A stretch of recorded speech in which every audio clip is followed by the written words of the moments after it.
وہ لڑکھڑائی اور گرتے گرتے بچی۔ اس کی دائیں سینڈل کی ہیل درمیان سے ٹوٹ گئی تھی۔ ٹوٹا ہوا 2 انچ کا ٹکڑا بس اٹکا ہوا ساتھ لٹک رہا تھا۔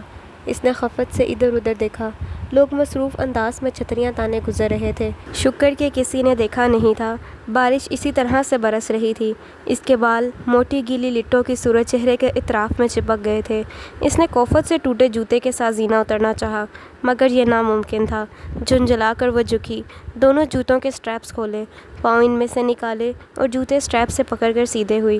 نیچے ٹرین کے پہنچنے کا شور مچ گیا تھا۔ وہ بھاگتے ہوئے ننگے پاؤں زینے اترنے لگی۔ اس کے پہلو میں گرے ہاتھ سے لٹکتے دونوں جوتے ادھر ادھر جھول رہے تھے۔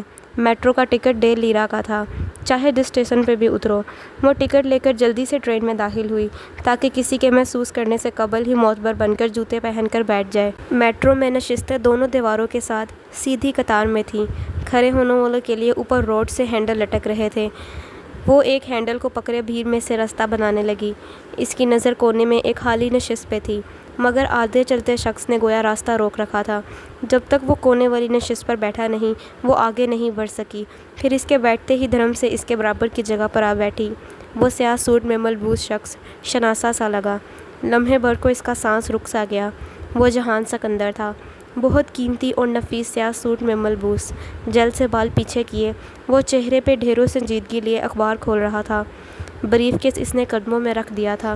وہ مدہیر سی بیٹھی سامنے دیکھے گئی۔ کن اکھیوں سے وہ اسے چہرے کے سامنے اخبار پھیلائے نظر آ رہا تھا۔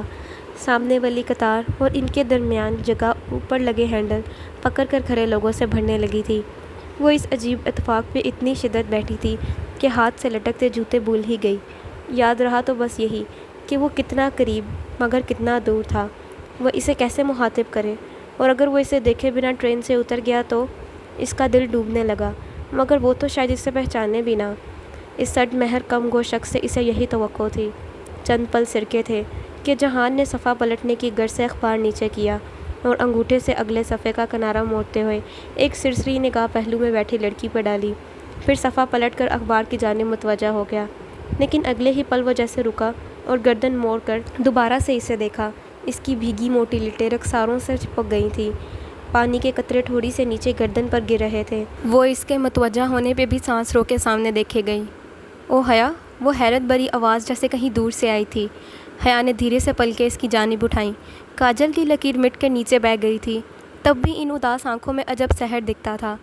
جہان سکندر! وہ بدک رسماً مسکرائی۔ حیا کیسی ہو؟ اکیلی ہو؟ کہنے کے ساتھ جہان نے ارد گرد نگاہ دوڑائی۔ وہاں کوئی مسافر حیا کا ہمسفر نہیں لگ رہا تھا۔ جی اکیلی ہوں۔ میں نے یہ بھی پوچھا ہے کہ کیسی ہو؟ مسکراتے ہوئے اپنائیت سے کہتے ہوئے وہ اخبار طے کرنے لگا۔ وہ جو اس کے لیے ہتھوڑی نہیں رکھ سکتا تھا اب اخبار رکھ رہا تھا۔ یا خدا، یہ وہی جہان سکندر تھا۔ ممی تمہیں یاد کر رہی تھیں۔ تم پھر کب آؤ گی گھر؟ اخبار ایک طرف رکھ کے اب وہ پوری طرح حیا کی جانب متوجہ تھا۔ وہ یک ٹک اسے دیکھے گئی۔ بس شاید کچھ دن، کچھ کہنے کی صحیح میں اسے محسوس ہوا۔ جہان کی نگاہیں اس کے ہاتھ پہ پھسلی تھیں اور بیشتر کہ وہ چھپا پاتی وہ دیکھ چکا تھا۔ جوتے کو کیا ہوا ہے؟ اتنی سردی میں ننگے پاؤں بیٹھی ہو؟ لاؤ دکھاؤ جوتا۔ وہ خفا ہوا تھا یا فکر مند، اسے سوچنے کا موقع ہی نہ مل سکا۔ جہان جوتا لینے کے لیے جھکا تو اس نے بے بسی سے ٹوٹی ہیل والی سینڈل سامنے کی۔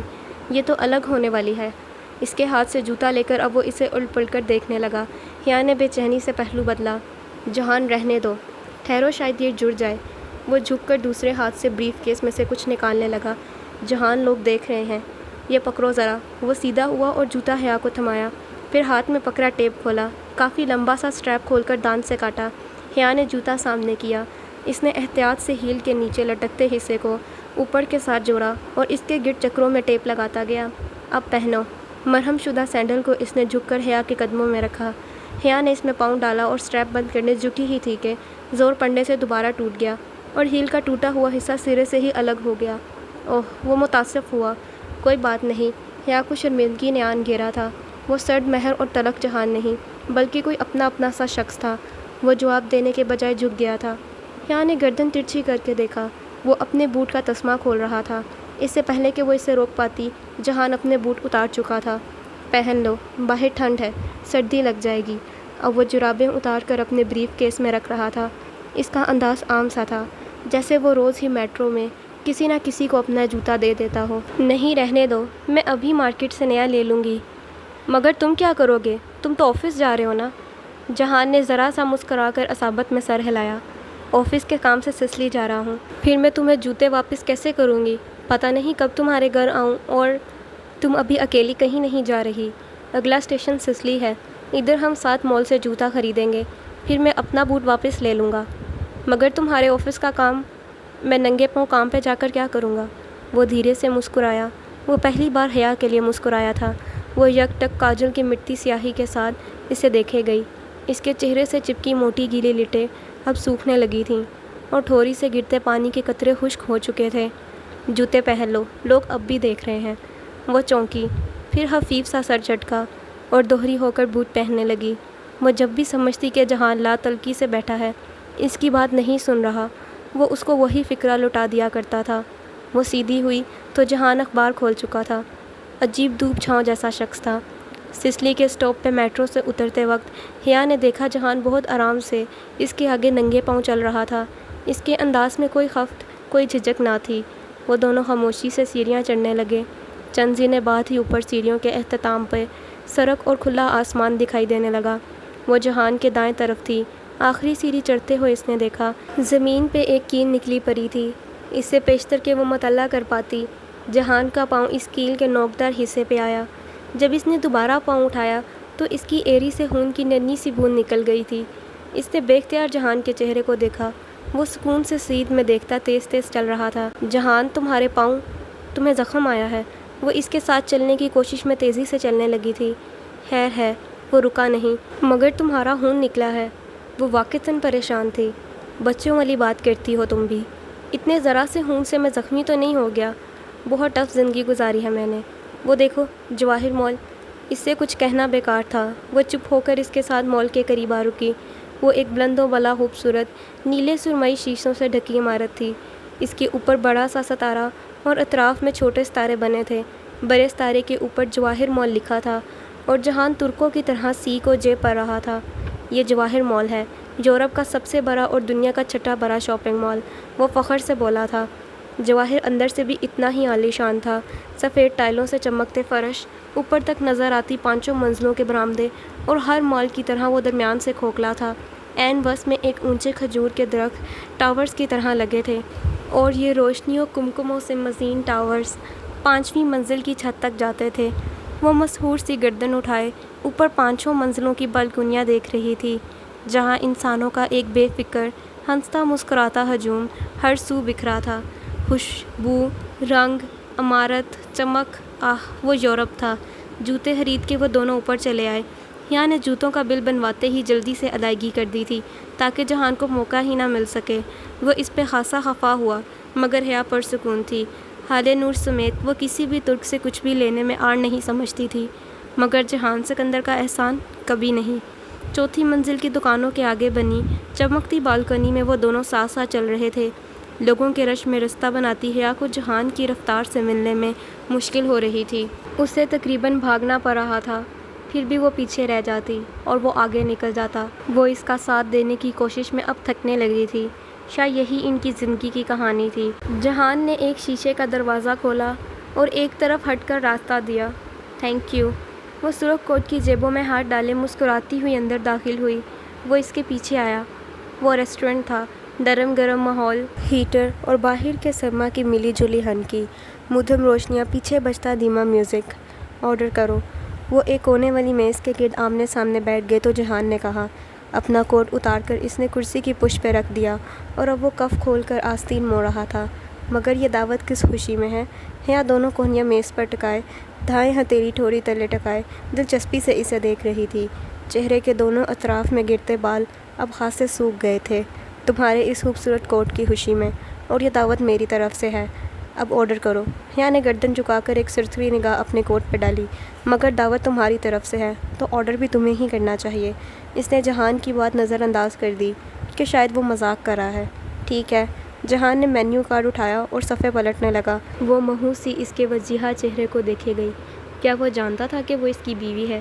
اتنی بڑی بات وہ نہ جانتا ہو، کیا یہ ممکن تھا؟ اس روز تم نے بہت غلط بات کی تھی جہان، مجھے تم پہ بہت غصہ آیا تھا۔ جب وہ آرڈر کر چکا تھا وہ یوں نہیں بند مٹھی ٹھوری تلے ٹکائے اسے تکتے ہوئے بولی۔ میں نے کیا کیا تھا؟ وہ حیران ہوا۔ پتہ نہیں کس نے میرے نام وہ پھول بھیجے اور تم نے کہا کہ میرا ویلنٹائن۔ میں ایسی لڑکی نہیں ہوں جہان، نہ ہی میں جانتی ہوں کہ وہ پھول کس نے بھیجے تھے۔ اوکے، جہان نے سمجھنے والے انداز میں اصابت میں سر کو جنبش دی، مگر وہ جانتی تھی اسے یقین نہیں آیا۔ ریسٹورنٹ میں گہما گہمی تھی۔ ارد گرد ویٹرز میزوں کے درمیان راستہ بناتے ٹرے اٹھائے تیزی سے پھر رہے تھے۔ پس منظر میں بجتی میوزک کے سر بدل گئے تھے۔ اب ایک تر گلوکار دھیمی لے والا گیت گنگنا رہا تھا۔ ویسے تم صبح صبح کہاں جا رہی تھی؟ میں یہیں سسلی ہی آ رہی تھی شاپنگ وغیرہ کرنے۔ ویٹر کافی لے آیا اور اب ان دونوں کے درمیان جھکا ٹرے سے دوسرا کپ اٹھا کر میز پہ رکھ رہا تھا۔ بہادر لڑکی ہو، اکیلی گھوم پھر لیتی ہو، جہان نے مسکرا کر کہتے ہوئے اپنی کافی میں شکر ڈالی۔ استنبول میں یہ بہادری مہنگی تو نہیں پڑے گی؟ مطلب؟ کافی کا بھاپ پراتا ہوا کپ لبوں سے لگاتے ہوئے جہان کی آنکھوں میں الجھن ابھری۔ اس نے ایک گھونٹ بھر کر کپ نیچے رکھا۔ مطلب ڈرگ مافیا، آرگنائزڈ کرائم اور اسٹیٹ سیکرٹ آرگنائزیشن جیسی تقریبات سے واسطہ تو نہیں پڑے گا؟ وہ کوہنیاں میز پہ رکھے آگے ہوئی اور چہرے پہ سادگی سجائے آہستہ سے بولی، کیونکہ سنا ہے یہاں ان سب سے پالا پڑ سکتا ہے۔ کس سے سن لی تم نے ایسی خوفناک باتیں؟ جہان نے مسکرا کر سر جھٹکا۔ تم بتاؤ یہ پاشا کون ہے؟ پاشا کو نہیں جانتی تو ترکی کیوں آئی ہو؟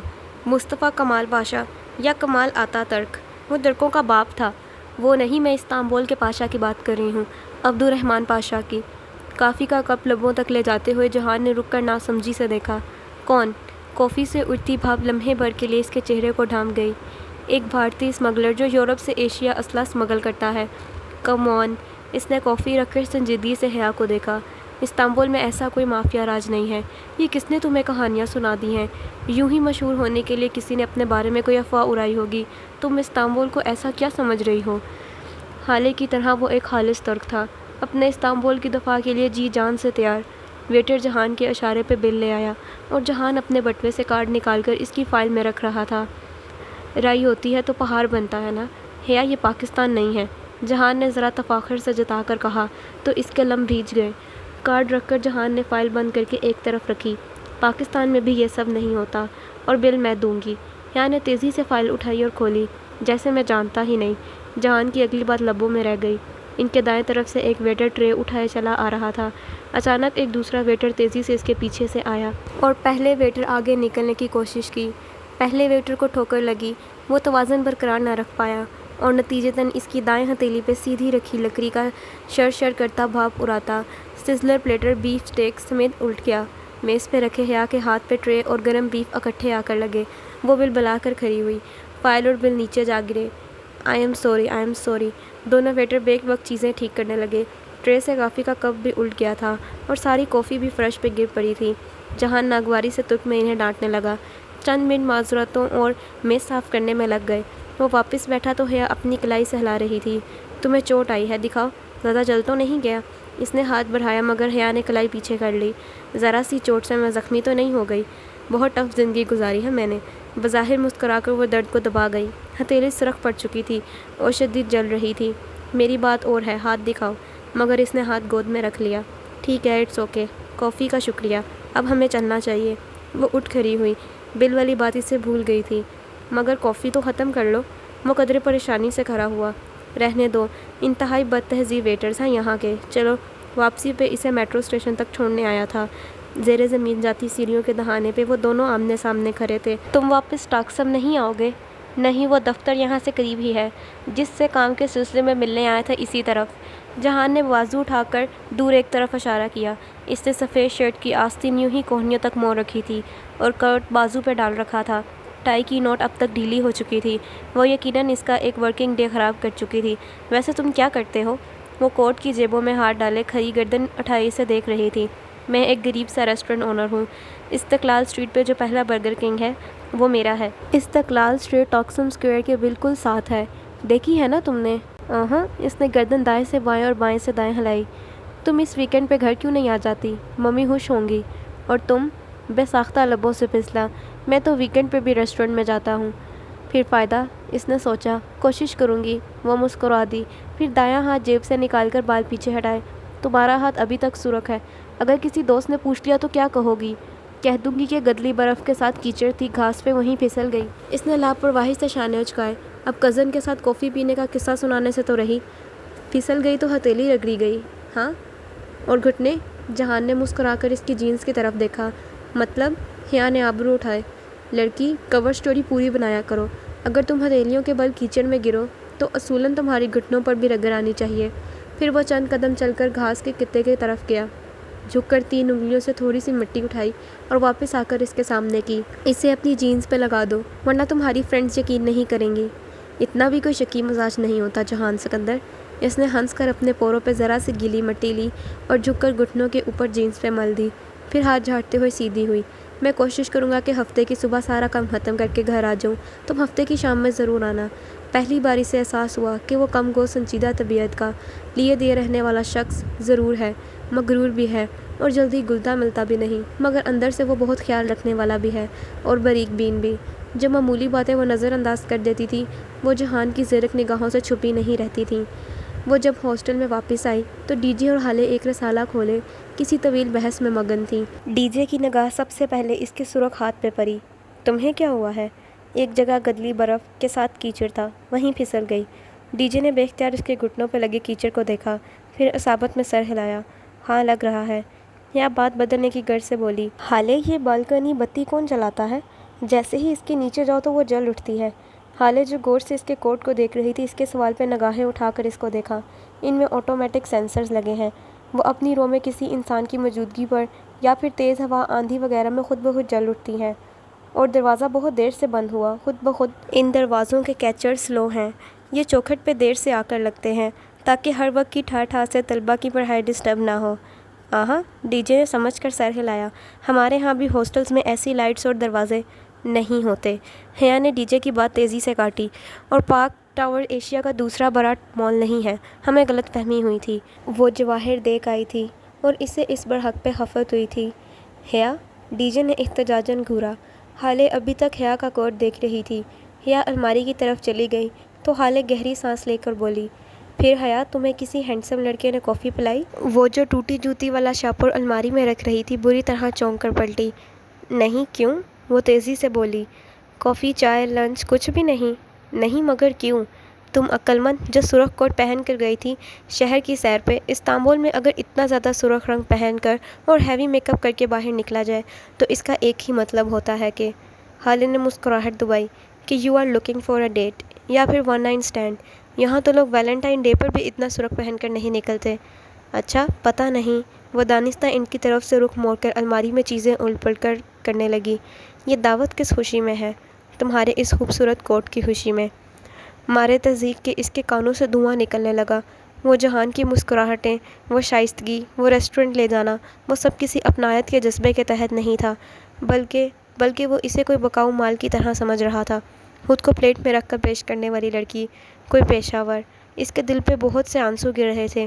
جہان سکندر ہمیشہ اسی طرح اسے بے عزت کر دیا کرتا تھا۔ آہستہ آہستہ وہ جہان سکندر کے استنبول میں ایڈجسٹ ہوتی جا رہی تھی۔ ڈی جے کی نیند البتہ اسے عاجز کر دیا کرتی تھی۔